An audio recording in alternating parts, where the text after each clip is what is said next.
All right. Shifting the focus from your scale to your health. This is such a hot topic, especially with those of us trying to rebuild our metabolism. The first thing we want to do is really de emphasize the scale's number. As you're in this process, it can be frustrating to not see changes on those scales, but this is when it's important to focus on non scale victories, strength, endurance, and remember those benefits beyond the weight. Improve energy levels, better sleep. How do you feel? And remembering your why you started, how far you've come, how much you've increased your nutrition, and how big of a deal that is. You can also track through photos or measurements as an alternative, but we really just want to rethink health. Ask yourself questions when it gets hard. How do I want to feel? What do I want to be able to do? What example do I want to set for my kids? Do I want my kids crash dieting for 20 years like I had to do?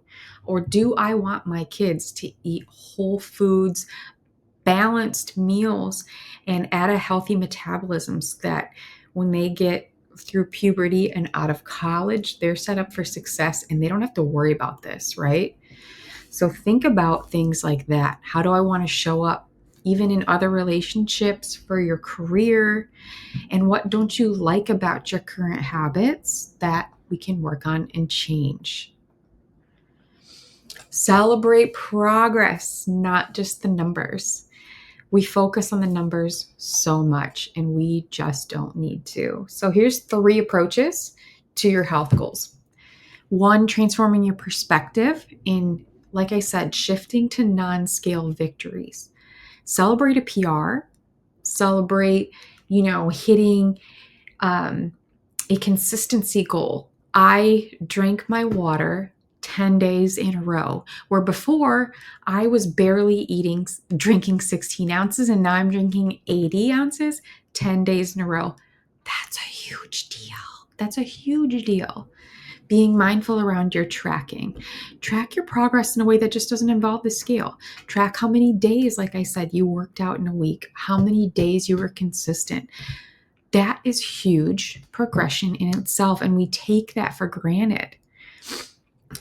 The last one's around positive self-talk, reminding yourself the things that are worth celebrating, that are an important part of this journey.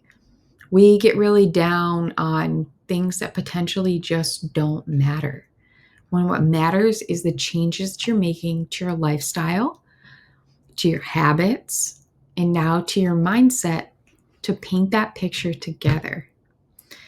So, focusing on those achievements, stamina, energy, heavier weights, get there. I want to hear some of those in the groups this week, right? Mental and emotional well-being. How can we improve mood? Focus on how you've reduced your stress, increase your self-confidence, how you're projecting your healthy habits on the people around you, right? So focus on, like I said, your physical and mental well-being. Fluctuations happen. They're very normal. Water retention is normal. You have changes in hormones that affect weight. Did we eat extra salt or fat, or we were on vacation and we were dehydrated on a plane for 6 hours? Those things all affect your weight. So it's important too to set some non-scale goals around like balancing your nutrition, fitting in more micronutrients. And when you hit those goals, you now have other ways to celebrate. So as you continue to monitor how you're improving fitness, how you're evaluating your well-being, those are the things that are going to be more meaningful to you in the long term. And the scale will only be a secondary factor. Yes, I lost X amount of weight, but how do you feel about yourself? How do you feel about yourself? And this is why it's important to take photos very regularly. This can be hard for a lot of women. We don't want to do that. We don't like even looking at ourselves in the mirror. But if we're not consistently taking photos, let's say every single week, you're missing out on recomposition. So it's just a reminder to focus on how you feel, not the number on the scale.